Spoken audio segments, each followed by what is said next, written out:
democracy looks like. This is what democracy looks like. This is what democracy looks like. This is what democracy looks like. This is what democracy looks like. This is what democracy looks like.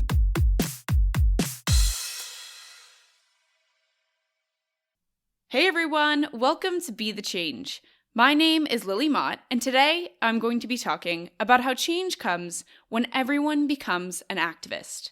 I am really excited to share this conversation with you today because I think this guest is doing some inspiring work in the climate movement.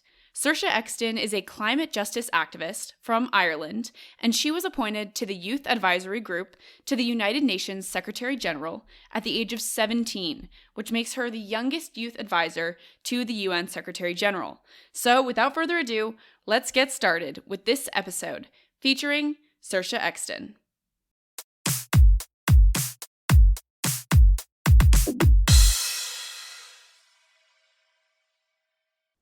I started climate activism in 2019 when I was 13 years old. And I started climate striking with Fridays for Future Limerick, which I founded. And yeah, I think it was really weird at that point because previously I had never really been aware that politics was something that individuals could kind of get involved in. I remember there was a referendum like the year before in 2018 about giving people the right to have abortions, and that it passed, and so it's enshrined in the Constitution now that that's a right, which is amazing. But I remember I turned to my mother on the way home because we went and watched the count happening in a pub, and I said that was my feminist awakening. So I think very much like from that moment, like I said, I was looking for something to do. And also just as a young person, you know, there's an element of like, how can I make some cool friends as well? But I think that changed very quickly once I actually started to get involved and started striking, because I became completely involved in the world of climate activism. And I realized just how much of an issue it really is and how much it affects every single part of our lives. And also I think how much people are willing to kind of forget about it, especially here in the global north, where it's not something we necessarily face at the moment. So yeah, that was kind of how I started off. But then from there, I went into the Irish Second Level Students' Union as a quality officer. I was elected to that position 2 years in a row, and that really introduced me to the legislative side of advocacy. So I dealt directly with policies and decision makers and that kind of thing. But I think I realized from that you can't really have legislative activism without, or advocacy without like collective action. And because of the issue is you have all the mechanisms for making change, but you don't necessarily have the desire, the appetite for change. And especially as young people, I think it's really important that we're very critical of the systems we exist within, even if we're branded as idealistic, because we have a lot of time to grow up and be quote unquote realistic, you know? I think at the moment we have the freedom to be a little bit more ambitious. And sometimes what is branded as ambitious is and unrealistic is actually very realistic. It's just, yeah, we have to look at the status quo in the system in a very different light. And yeah, more recently, I was selected to the UN Secretary General's Youth Advisory Group on climate change. And that has been a very, very interesting experience, very different from anything I've really done before. Obviously at a completely different level in terms of like international advocacy, but also realizing that like I have to become a kind of conduit, a representative for the movements that I've been in and I continue to participate in. And also just the realization that maybe the kind of hope that we put in the UN is not necessarily ill-placed, but misplaced, kind of. But yeah, that's like a general summary of who I am and how I've gotten to where I am now. That is so interesting, and I think it's so great to hear how your work started with this awakening and as this opportunity to meet cool people, and I think that's so great. And I think your work is interesting in the way that you're engaged in different types of climate change activism. You're working on legislation through your position with the UN, you're working on peaceful protest and demonstrations through your walkouts, and I've checked out your Instagram, and you're also doing some activism on there as well. So I would love to get your take on on the different types of activism and why you're choosing to do them? I think you can't have like collective action without legislative advocacy, and you can't have legislative advocacy being successful without collective action.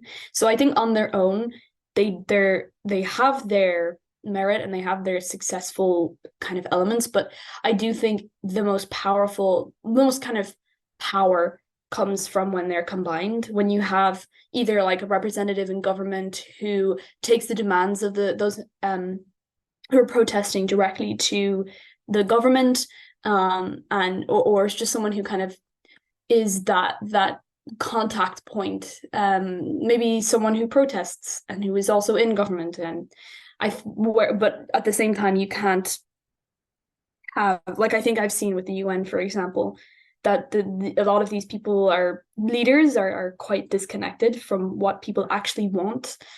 So I think definitely having the combination of legislative advocacy and direct action is like a more direct democracy. The other issue, though, is that the systems themselves, in terms of legislation, are broken. It's the same with like the legal system, the economic system. They're all broken, and they're very much in favor of the wealthy and maintaining the status quo. So sometimes it's not actually really even possible to advocate in terms of legislation, not in a successful way. Like, you can relentlessly chip away at it, but I don't know what the kind of success rate of it is. And of course, you have countries where just democracy doesn't even exist. So I do think it does depend on the country and the situation, on the governmental system, and also I think how old like the government is, and how obviously conservative the government is. So there are issues, like there's not any one way to go about it. But yeah, I think definitely I've read a lot about how powerful collective action is, how it's sort of like if you have this big chaotic group of people and they're expressing their anger and their frustration and they're upset, it does scare leaders a little bit in a good way. It does force them to make changes. And sometimes when you have organizations come in and take over, the anger is viewed as improper in decision-making spaces, like not professional, for example. And so it's kind of eroded away. And it's very difficult to hold on to anger if you do not protest. I think it's very difficult to kind of be like, oh, this is the way that things are. And I kind of felt into that a little bit for a while. I was like, oh, well, we can protest, but it's, at the end of the day, this is the way that things are done. And I really have changed my mind on that, I think, because there are different ways to like do things, and there are alternatives to the current systems we have. So I think we need people on the streets pushing and pushing and pushing, putting pressure on people. We need people who take those demands directly to leaders and change that in government. And also we need people in power who actually put pressure on those more powerful than them to make the change. So I think it's like very much a combination. And yeah, in terms of social media, just very quickly, I don't really know what I think about it, because I think it's very difficult to like prevent yourself from kind of falling into sort of influencer activism, where you just take a photo and you're like, went to this thing, look how great I am. But it's also a great communication tool. So I think we have to figure out a way to harness the power of social media to be a kind of centralized kind of vault of information for just everyday people, while also not falling prey to the attention economy. So yeah, that's my opinion. Yeah, thank you for touching on that. And I think it's such an important topic to explore as far as how activists can be the most effective and make the most change, given that so many people have limitations on their time, maybe on their finances, maybe they're limited by where they live. So often, I think social media can be used as a really important tool. I think my favorite question to ask lately has been about the changes that my guests would like to see in their own communities and their countries around the world, because I think it's great to be able to learn about specific issues that may be impacting different parts of the world. What are some of the issues in Ireland, or maybe in Limerick more specifically, that you've seen that you'd like to change? So I think in Ireland, one of the biggest issues we face is with farmers. So there's a kind of difficult battle that we have at the moment because farmers are one of the strongest kind of, if not the strongest lobbying groups in this country. And rightfully so in many ways. They secure our food security. We have a lot of imports that are, beef, for example, and other crops and livestock. Exports and imports, but exports probably more important in terms of Irish farmers. The issue is I think about 25% of carbon emissions are from the agricultural industry. So it's a big problem, like it's a very unsustainable industry. And the issue is the current government's policies are very much not necessarily anti-farmer, but anti-just transition. And so that creates a lot of animosity within the farming community because they don't like any kind of climate action. So, I'd have farmers that I've met basically telling me to shut up because it's not, like, it completely ruins their livelihood. And I understand their anger and their fear about it because, like I said, it's not being done properly at the moment. But the issue is there's not really anybody in the government who's trying to communicate with farmers or who's trying to actually provide a just transition, alternatives to our current unsustainable farming practices. I think we do need to assess like how many cows we have in this country, and how much meat we eat, both as individuals, but how much we export. We need to assess land use and whether we can improve the use of land to ensure that it's more regenerative. We need to assess the amount of nitrate fertilizers we use. We do need to assess these things. The issue is, how do we do it without causing massive economic harm to farmers? And also a big issue with farmers as well is that, not an issue, but something we have to protect, is the fact that farming has a very long history here in Ireland. It's a part of our culture, both like going back thousands of years. There's a site near where I live called the Burren, and a couple of years ago they were trying to protect the local flora there, because I think something like 30% of like native wildflowers in Europe are found there, or something like that, some massive percentage. And so it's a really important site. And so they said that farmers couldn't graze cattle there. But what they actually found is that farmers had grazed cattle there for so long that it was almost like they weren't needed in the ecosystem. So like the grass took over everything and choked out all the flowers. So the cows had actually been maintaining the flowers there. So I do think it is something that we have to consider and that we're not really considering. And the government's taking the kind of easy way out with just saying, like, let's just destroy farming livelihoods. And that, like I said, is creating a lot of animosity, both towards people like me, because I'm associated with any kind of climate policy, even if I don't necessarily agree with it, and towards, like I said, any climate policy. So if there's like a big movement against wind turbines, for example, both because they're ugly and supposedly they lower land value, which isn't true, but that would probably be the biggest issue here as a whole. And where I live, it's very close to Limerick City. So like it's about 30 minutes away, which in any normal like big city would probably be the suburbs, but it's only 100,000 people, so it's not that many. I would say Limerick's a fairly progressive city. Very much, like, I think definitely the strikes in the city really inspired a lot of people to become interested in the climate crisis. And so there's a lot of like movements to, with personal kind of contributions to the climate crisis. One of the big issues we have in a lot of urban areas is the lack of public transportation. It's absolutely terrible in this country, one of the worst in the EU, despite the fact that we still have one of the highest GDPs in the world. And so basically, like, we have Dublin gets like all the funding, and the public transport there isn't even that good for the population, but like compared to everywhere else, it's so much better. Like Dublin has the tram system, it has the DART, which goes out, is like a local train system. We don't have that like at all. We have buses that always come late, and then if you're lucky, there's a train.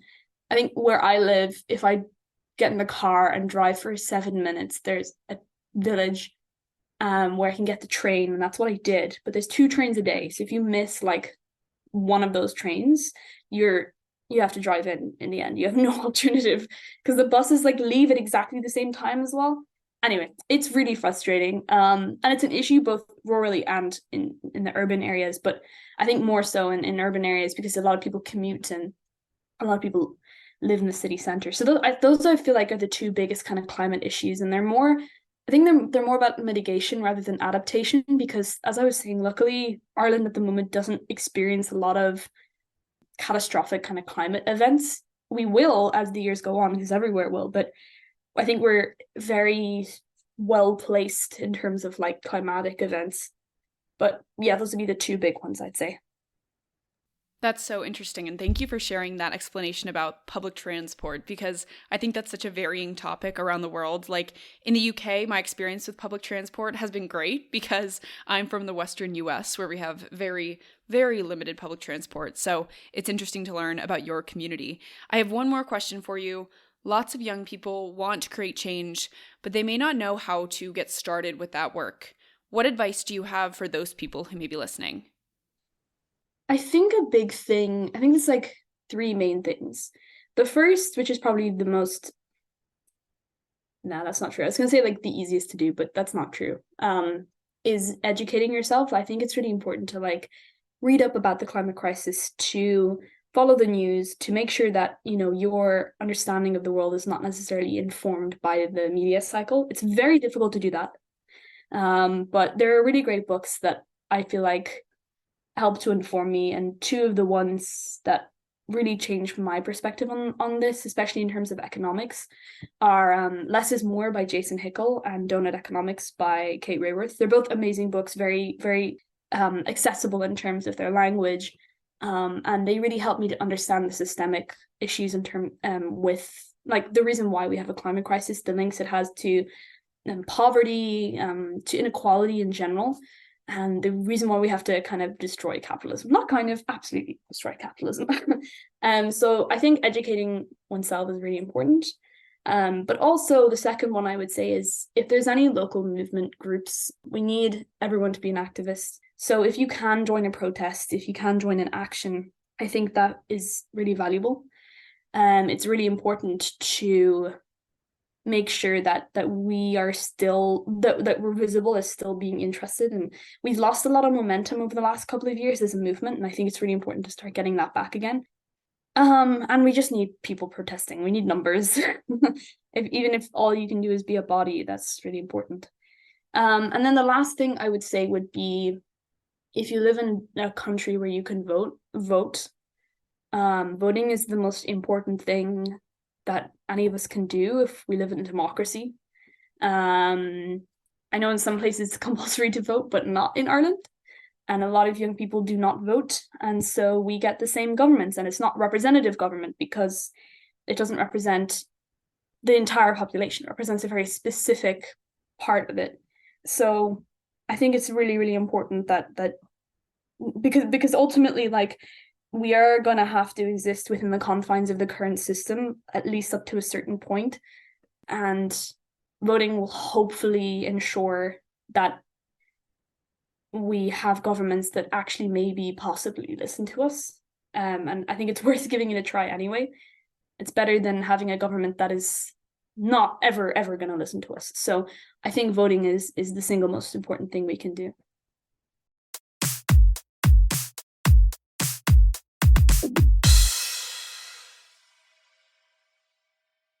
I learned so much from this conversation with Saoirse, and I love her advice that she shared. It is so important for each of us to try to make the world a better place, and that really does look different for everyone, but we can all do it in some way.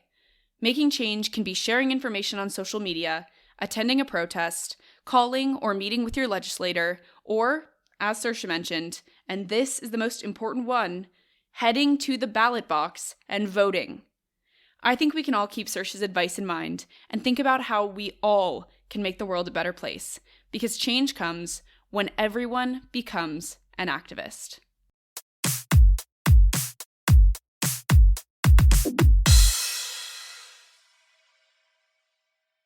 Thank you so much for listening to this episode, and you can find Saoirse on Instagram at Saoirse_Exton to get connected with her.